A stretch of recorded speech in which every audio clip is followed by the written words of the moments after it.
première fois, c'était à Saint-Denis. C'est quelqu'un de l'équipe qui m'a dit bah viens. Et là, j'ai dit good gracious, enfin. C'est Fabienne de la CID qui, peut-être 2-3 semaines avant Cannes, qui nous a appelés et qui nous a dit alors, on a un vrai film pépite là, sous la main. Université Censier, parce que c'est la première fois que j'ai vu le film là-bas, quand on organisait la projo avec la Manu. J'ai vu les sous-titres, le film. C'était... Oh là là. Et Antine m'avait dit, bah oui, ce sera sous-titré sur TikTok. Et puis je dis, mais t'es fou. Parce que pour moi, c'était un rêve complètement irréel. Et un film soit sous-titré sur TikTok. Et puis c'est... J'avais jamais vu ça. Vous l'avez vu combien de fois, vous deux, là? Je sais plus. 9. Suffisamment de fois. Ah, 9. Je l'ai vu, je sais pas, j'ai vu 4 fois donc. J'ai vu New York.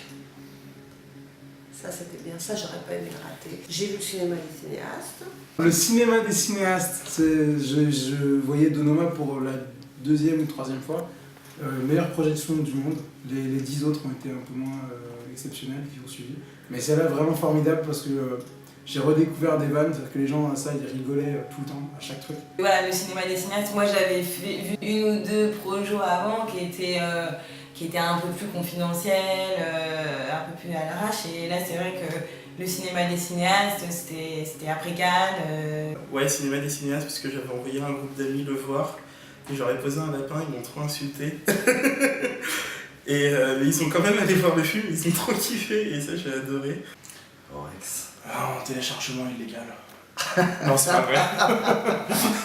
non, je l'ai vu au Rex la première fois, après je l'ai vu à Beaubourg 2 fois. Le Grand Rex. Alors là, le Grand Rex, alors moi ce qui m'a le plus impressionné c'était la file d'attente. Je crois que j'avais jamais vu ça. Ouais, c'était énorme. Quand le mec du Grand Rex, il a pété un plomb parce que la salle avait été remplie. Vous en souvenez pas de ce moment? Le Rex c'était ouf. J'avoue.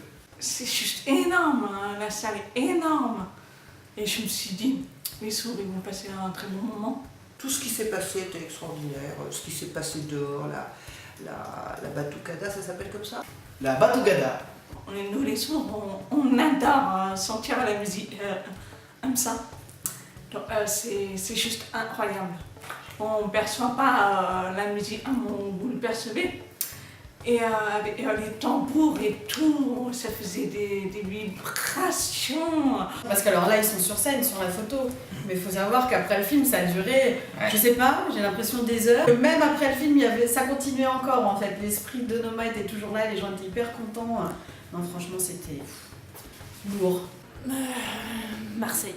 À Marseille, on a retrouvé la Batougada et on a eu le sentiment d'être chez nous. Laura Dindal à Marseille qui pendant 1 an me disait quand vous venez à Marseille, je dis la Batougada, j'ai une Batougada, je vous organise ça. Quand on est sur place, on se dit bon c'est normal que ça avance, et quand on est loin, on se dit bon mais c'est normal si ça avance pas aussi. Genre mais j'appelle des journalistes, nanana, tout ça, et que on a... Et il l'a fait. Tu vois, et il l'a fait, et toi t'as des trucs de fou quoi. À distance, ça c'est le guerriero à distance. Audrey, notre... Organisatrice de la soirée. Non, c'était un général en fait. Qui a géré l'équipe des guerrieros au nombre de 18 ou 20, si je me rappelle bien. Aurélie, Jérémy, Julie, en train d'organiser cette teuf à la machine. Et je vais à l'entrée et je les vois tous les 3 avec une boisson chaude dans les mains, en train de se les cailler. Lily qui est restée 10 000 ans à vendre les t-shirts. Ah le logo qui a été peaufiné par les mains expertes de Michal, par ailleurs sur ce t-shirt. Non, ça c'est moi, hein, le logo. Le logo c'est toi? Ce logo c'est moi, ah ouais. En fait, ce t-shirt a habillé des centaines de guerrieros dans la France entière. Voilà, Il déjà. a servi de pyjama. Il est bien celui parce qu'il est vraiment blanc en fait. Je les ai en 4-5 exemplaires chez moi, je les volais au bureau. J'en ai encore 2 chez moi. Moi j'en ai que 2 en fait. Bah, moi j'ai gagné un t-shirt comme ça en disant, je suis allée au cinéma, je crois que c'était à Saint-Michel, j'allais dire au mec du guichet, récite-moi un putain de Notre-Père. Et il me donnait un t-shirt. Un t-shirt qui a été très cher à mon cœur, j'ai même envie de dire très cher à mon corps. Gabriel du Matelas, je ne mets que des t-shirts, je veux voir Donoma. J'ai fait l'amour avec ce t-shirt. T'as un t-shirt, tu dis putain c'est cool, j'ai un t-shirt. Puis voilà, au bout de 25 lavages, évidemment, le rouge il est moins rouge, le noir il est moins noir, ça se mélange, ça rétrécit. Bon, on peut se dire, le commerce équitable, je veux bien.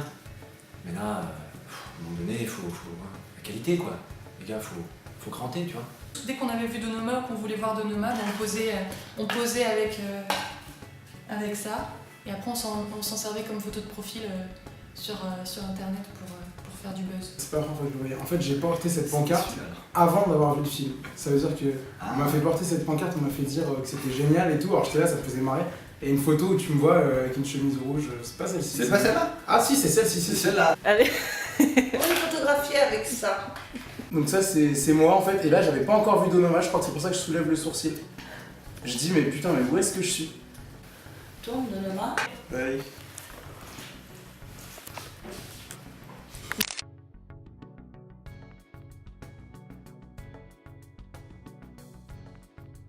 Mais on peut pas les emprunter aussi en plus comme ça, regarde. Comme ça. Le truc excitant, comme je te disais, c'est d'aller distribuer les flyers. C'est une démarche vraiment super excitante. Quand j'ai vu le flyer à la con, j'ai dit franchement, filez-moi, je vais en déposer dans mon école et tout. Et puis finalement, je me suis ramené au bureau, et puis j'en ai pris plein, et puis je les ai filés. J'étais très contente de ne pas flyer, parce que j'ai assez flyé dans ma vie. Le tract. L'avant-première au Grand Rex. Je sais pas comment vous avez tenu autant de temps. Et les gens qui sont venus flyer avec moi, franchement, dans le froid, devant le cinéma Beaubourg, là, quand le film était déjà sorti, je les respecte à mort. C'était sur la place Beaubourg et puis du coup il faisait un peu froid, on allait voir les gens et puis il y avait Marino qui chantait avec sa guitare. Moi, devant le MK2 bibliothèque, on s'était fait virer. C'est arrêté par les keufs et tout. On s'est fait arrêter par les flics à Saint-Lazare. C'était à Saint-Lazare. Et les mecs, ils allaient nous mettre une amende et on leur a vendu le film. On l'avait jamais vu, on savait même pas de quoi ça parlait. Ils nous ont dit qu'ils allaient venir. Et ils nous ont dit qu'ils allaient venir au Rex et tout, et ils nous ont pas mis d'amende. Même emmené nos enfants, ils ont flyé avec nous. Voilà, non, c'était. Gabi disait: le cinéma français est-il mort? Gabi disait que c'était lui le réalisateur du film, faut le faire quand même. Le cinéma est-il mort? J'ai fait un film, ah oui, je m'attribuais aussi le film. C'est très moi de m'attribuer des choses que je n'ai pas fait. Who this? Gabi. Gabi Piu Piu au milieu. Hein? Gabriel Dumas de l'âge. On dira pas son pseudo parce que ça le met mal à l'aise, mais... Oui, cette fois, c'était la 250e fois qu'il voyait le film. Ouais. Il a vu 19 fois, je crois, le film. J'étais à toutes les projections et j'étais pas le seul, donc on voyait souvent les mêmes gens. Il a la même chemise. Ah ouais, il a la même chemise. Il est venu avec 4 meufs différentes, à 4 projets différents. Quand je dis, oh, il est sorti avec des meufs, tu vois. J'ai beaucoup été surpris par la présence de Gabriel. Déjà, par rapport au fait qu'il était jeune, tu vois. Et bon, je me rappelle du mental que j'avais quand j'avais. À l'époque, il avait quoi? Il avait 19 ans, un truc comme ça. Pour moi, c'était un film qui devait faire 1 million d'entrées, qui devait faire un carton monstrueux. Eh, Gabriel, t'étais bizarre. Gabriel, t'étais bizarre. On regardait toujours dans notre dos quand t'étais dans le coin, c'est vrai. Mais t'as fait preuve d'une motivation hors du commun. Un peu limonette, tu vois, genre. Gabi, quand même. Piu, moi, tu Gabi, quand même. Piu. T'as été beaucoup là, Piu, quand même, c'était bien. Buster Adams. Buster Adams de base, qui est Thomas Apollère, j'étais au lycée avec lui. Ah, c'est ça, le Et je l'avais pas vu depuis, mais je sais pas, depuis 7-8 ans. Et il se pointe à notre deuxième projection aux ateliers Varan et qui commence à se motiver pour le projet et qui est là, qui vient prendre des photos et qui est là aux événements, qui partage, qui emmène ses potes. Buster, c'est mon ami geek, c'est-à-dire, vas-y mec, comment on fait pour faire ça avec un appareil photo? Il t'explique. Comment on fait avec telle lumière? Il t'explique. T'aurais pas tel truc à me prêter? Il te le prête. Et il prend tout son temps. Et c'est merci. Merci Buster. Émeric Bognou, c'est c'est lui qui a fait le site internet, tout ça, c'est notre geek. Voilà. Ceux qui nous ont aidés à faire le film quand même.